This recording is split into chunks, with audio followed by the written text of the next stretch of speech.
Hey everybody, this is Bo back in the lounge. We got a big favorite in the house. He is now the new WEC Bantamweight champ, Brian Bowles. Sir, congratulations. Oh, thanks, man. Did you realize the fight was going to be over that quick with one punch? I had no idea. I trained. I was really expecting to probably go to a decision. I just, that was a shock to me to get the knockout in the first round.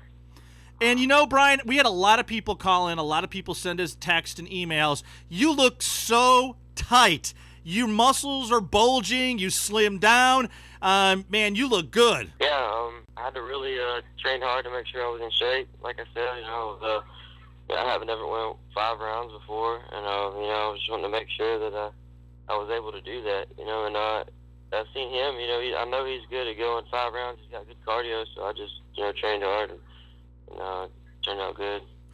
We always like when we're watching MMA that one of our fan favorites can kick it in and win the belt. But I think what blew everybody away is you're such a mild-mannered individual. Even when you're interviewed on TV, whether you're on the radio, our show, whose show, you're so down-to-earth and so easy to speak to. When you go out and fight like you do, it just blows, I believe, the fan base out of the water how good you did it in style. Yeah, I don't go around talking crap. A lot of people try to intimidate people by just talking a bunch of nonsense, and I'm not really into all that. I just try to, do what I got to do out there, and I just let my fighting speak for me, and not try to intimidate people by talking nonsense. Yeah, absolutely. Now, Brian, when we were watching the fight, it looked like you might have got hurt, and then you immediately recovered and attacked back, and then he dropped down like a bag of potatoes. Were you actually hurt, or were you just trying to make sure you didn't get hurt? No, he landed a few good punches, and it always kind of rattles you a little bit when you get punched. I was trying to back out of his reach, so I couldn't, didn't want to stand there and just keep getting hit. But I wasn't like about to go down or anything. I was able to, see the opening and counter punch. Yeah, it didn't even look like you saw the opening. It looks like the opening was there and your hand was already in his face. That was pretty impressive. How many times have you slowed that down to watch it? I haven't really slowed it down, but I have seen it a couple of times. I've pulled it up on YouTube, and I've seen it on TV. But, I've seen him come in like that before on some other people. I've watched the video, and I just know how he throws his punches. He throws them, he's kind of throwing them from his chest. And he might have been reaching out to try to clinch with me. I'm not sure on that because I hit the cage, and he kind of left that hand down a little bit. Now, Brian, from all understanding, you were the #1 contender, the #1 bantam fight below Torres.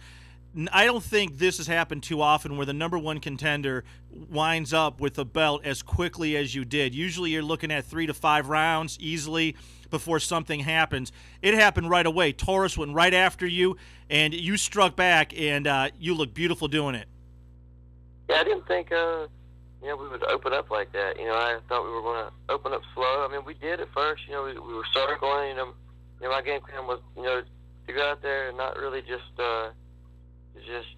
rush into the fight. Just kind of let the fight unfold, and I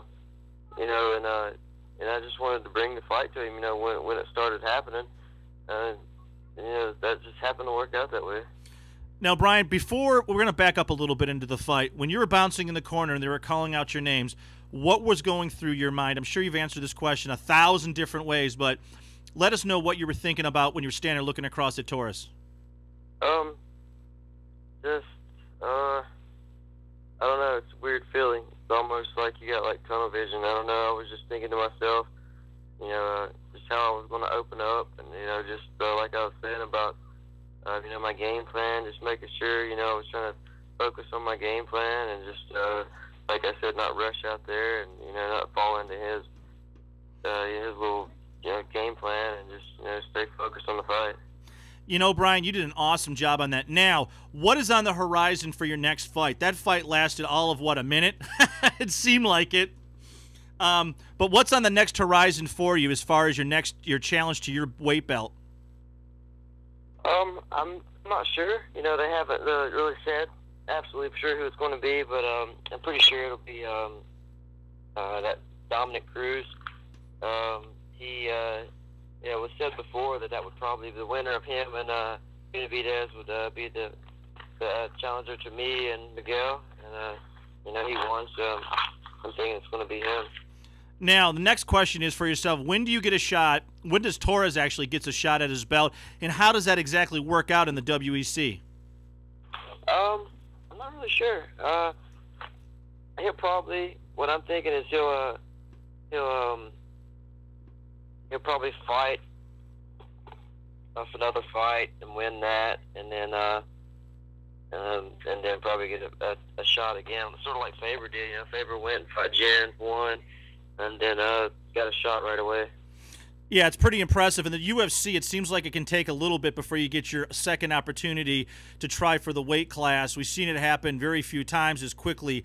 And I know Torres' people, I know his fans are anxious to see the fight. And what are you going to keep in mind now on the horizon? You know you got an upcoming fight, but Torres is in the wings looking at you. Are you going to change anything that you do? Is there anything from this fight that you need to rework, that you really need to work on, that you made a mistake for yourself?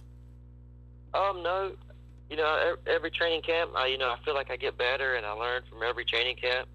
You know, and I'm just going to go and just keep doing what I do. You know, what I'm doing is working, so I'm just going to keep doing it. You know, train harder. Now, you know, I got the belt, and I can look to, you know, you should expect to, you know, always go 5 rounds now. Not expect to, but just be prepared to. So, you know, just keep training and doing what I do.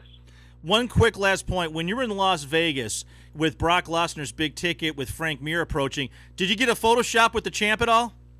No, never even got close to him. Never even seen him. The only time I seen him was when he was fighting. That's it. Was that, awesome. We're looking forward to having you more on the show. We're looking forward to you having many years of wearing that gold around your waist. Thanks for taking the time with us today, Brian.